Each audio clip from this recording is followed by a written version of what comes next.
And as far as choosing your family, as we were just speaking on, how was it for you with your wife when fast forward, because I know you were with your wife before you guys achieved financial success, or I guess if you stated before your head got right or whatever. But at that point, when you did start to get better with investing or with finances, how was it? How was her attitude towards you, um, and her support towards you going into that? Well, my wife, she was always, she came from a third world country, first off. As in my wife, as you know. Yeah. And so she was always weary of the fact of going back to that same, mind state or same situation. Not saying that it's gonna ship her off tomorrow or anything like that. Right. But she understood what that life was like. So for her, it was always save, save, save, save. Me, I was the spender, spender, spender. So a lot of people think uh, this falsehood of, hey, well, he was always like this. No, I wasn't. I was always the guy that was out there spending. I was the ones that, most guys, give that excuse for their wife saying, oh, it was my wife that's always out there spending. I was the spender, and most guys won't admit that they're the spender, but I was that one. I was the spender. And then so once I realized, and like I went over the dynamics of, thinking I was going to be a poker pro and things like that. Another get rich quick. And then I hit rock bottom, and then that's when I said I had to pivot and I had to change the dynamic to get to another level. And all the time, my wife was looking everywhere to save money, save money, save money, because she knew I was out being the butthole that was out there spending, spending, spending. And I'm not gonna sit here and lie to you. I don't know how we made it this far. I'm just gonna be 100% honest, because I was out there bad. I was out there bad, and looking at it, hindsight, as much as she was saving to save the livelihood that we had, I had no concept of it early on. So it was more of when I pivoted and started going to the ways of, hey, you're saving. We're gonna start saving. That's what I'll say. We're gonna start saving, and we're gonna start investing and things like that. She's always been on board with everything I did, even though everything before then was epic failure. But the dynamic was, okay, start saving and investing, start saving and investing. And then, my wife, she had a little, emergency day fund, and the fund was more like, the next time he mess up, at least I got some money sitting here to save, save herself. I ain't gonna say save us, save herself. And then so right. When I started going to investment, like you said, the spouse or whoever being all in, she was willing to say, hey, I got this money saved up. Go ahead, I support what you're doing. Go ahead again. And again, it went to, no, I'm not going to hold all the other failures that you had before against you. It's not, and now, of course, it's not just blindly saying it. So I'm not saying if you're, husband or wife, just because your wife come up with another idea or your spouse come up with another idea, just go ahead, blindly follow them. Right. But I started, going over the dynamics and different things like that, and then explaining to her that, hey, I know half of what I was doing, even though she didn't know at the time. I didn't know what the hell I was doing, but it made it sound like I knew what I was doing. And then I just kept studying. I kept studying. And the reason why I kept studying then further than previous was because I had a different mindset. The previous mindset was, hey, I'm gonna do this, I'm gonna get rich, damn everything else. Right. This time it was more, hey, I'm gonna be a student of this, and then every nuance of it, I will understand it before it's just blindly just jumping into it. So we got into the investing world. She gave her emergency get away from my husband fund. She gave me that. She gave me that money to start investing. And then I just looked at the money as, hey, this is my last shot at it. So I studied before just blindly just going into things. And I had missteps. along the way. But usually beforehand, before when I was on the Get Rich Quick scheme, it was I had missteps and I would just say, oh, forget it. But this time when I had missteps, I studied the errors. And I believe Kobe Bryant said it best. The wins are great, but studying the losses is what's going to make you better. And that's what I did. I kept studying the losses to improve on the dynamic. And that's what took us to the next level. And I didn't bother my wife about the nuances and things like that of, hey, we lost here, we won here, or things like that. I just kept studying and kept grinding and kept grinding. And I'm not gonna say as soon as I started investing in starting my career, it was all heels, right? Because that's not how it worked. It was me studying, and as you know, with the group that we have with Point oh 08 Insight, it's now transferring the knowledge that I learned from all the years of losing and making mistakes to try to transfer to them that, hey, it's, this is what you do so you can avoid my mistakes. The same thing we have with the channel is trying to get people to avoid the mistakes that we made and to just use the successes that we had and keep expounding upon it. You're hitting on a lot of good points because, like, as you're stating, from what you're saying, she was supportive even before you were financially successful, or you were financially successful. Right. So she's been supportive since the beginning. And then you start to lean more towards not get rich quick schemes, but towards you're actually studying something that can bring in financial success to you guys. Right. And you're studying it, and she's supporting you. And actually, gives you her money.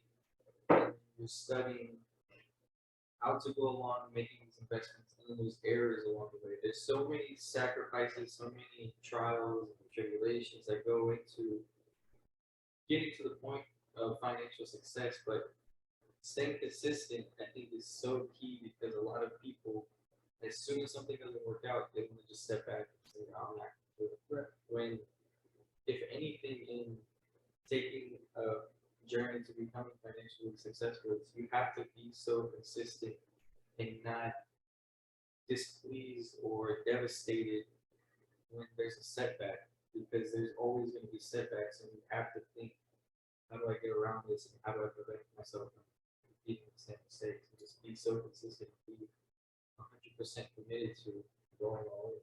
Right, and in the Point oh 08 Insight class, we talk about success. Everybody thinks success is just a straight, arrow going higher. But really, success looks more like this, like right. And that's the part that people don't understand and people don't have the stomach for. The one thing that I realized in the stock market in general, no matter if it's just investing in the index fund or investing in retirement accounts or whatever, is not about timing the market. It's about time in the market. Right. So, case in point, I'll use Bank of America because I love the story. Yeah. So Bank of America, it was a stock. I was studying it. And then first, let me give a preview to that. I was in Citibank. I was in the stock of Citibank. The stock was low. I was buying shares upon shares upon shares of it. And then the stock did a reverse split, which is bad for investors. It did a reverse split, and then I was like, oh, this sucks. And then I told myself, I'm not going to get into bank stocks again because this will just screw me over. And then, but I wouldn't, because I already told myself I will learn from my mistakes. I studied my errors in it. And then so it came around, and it came over the news wire that Warren Buffett got warrants in Bank of America.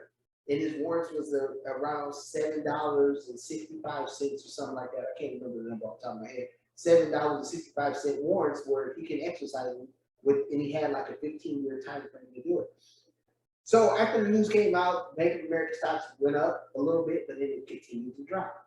And then, so I studied, and then I said, I don't believe Warren Buffett will get into the stock and they're going to do a reverse split or something like that, or get into the warrants to convert his shares eventually in the future, and it will reverse split. So what I did was Bank of America got down under $5, and then I said, I'm going for the gusto. I just started investing in Bank of America. I'm buying shares upon shares. I'm spending every dollar I have, my work income, and putting it in Bank of America. And I kept doing it over and over and over again. And then I accumulated thousands of shares between the $5.55 range. And then, so I buy it and I'm just like waiting, like Warren Buffett said it's gonna go up. And then so a year passed, nothing happened. And it's still sitting there. So I accumulate more shares. And then eventually, and that's going back into time in the market and not timing the market, eventually Bank of America shares started going up. And then Bank of America shares kept going up. And then it was a time where it was time for me to think about buying a house. Moving to Florida, because a good friend of mine said, hey, I'm in Florida. And I said, I'm going to Florida too. So it was time for me to start thinking about buying a house or something like that. And then my Bank of America stock just kept going up. And so I worked the deal, and we talked about that in the video about how I worked the deal on the house I lived in. Right. And then so then it was time for me to buy the house.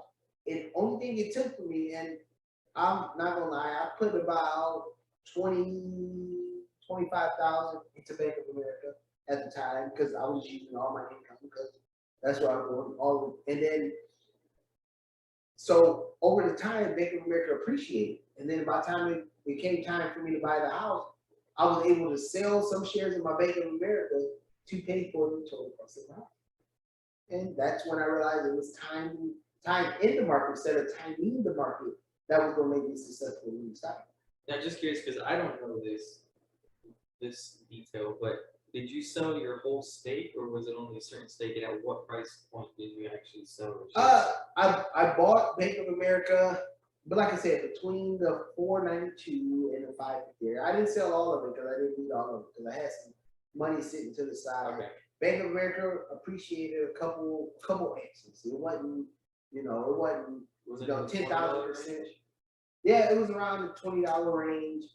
And but I sold some of my Bank of America stock, and then with the other cash that I had to the side, I combined that together to pay for the house cash, free player.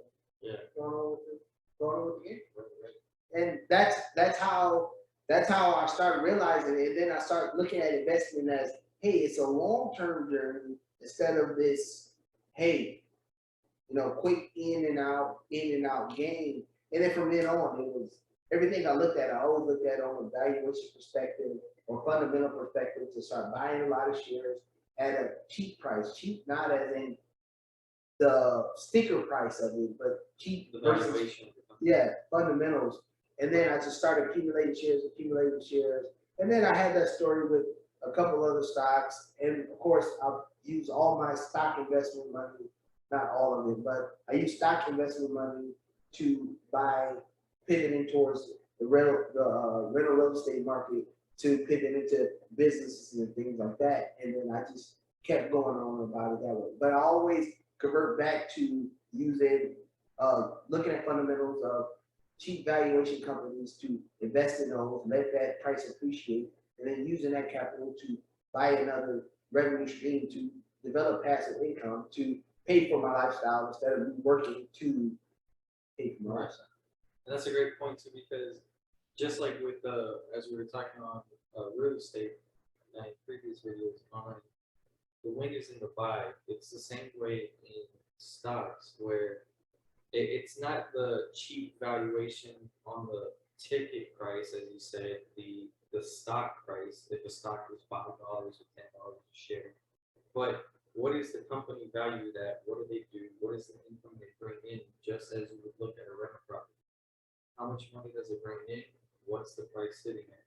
And you look at the stock the same way. A lot of people confuse it as, currently today, Amazon is over $3,000 a share. It's so expensive. But what does Amazon do? Right. What future potential do they have? Right, and Amazon face, I'm investing in Amazon. I've been in Amazon since about $800, $825 a share. They have businesses that's growing at 50% clips, like the AWS business, the cloud business, growing at 50% clip a year over year. So that's a business that I want to be a part of. And then going back to Bank of America, I looked at the fact that, you know, the valuation of the company, and they were losing money at the time, but the only reason why they were losing money and not giving an excuse for the company was because a lot of the revenue or the profits they were bringing in, it was to pay back the government for the subsidies or the loans that the government gave to stay afloat during the financial crisis. So my thought behind it was, hey, once they pay back the government, all that money that they was making would come back to me as a shareholder.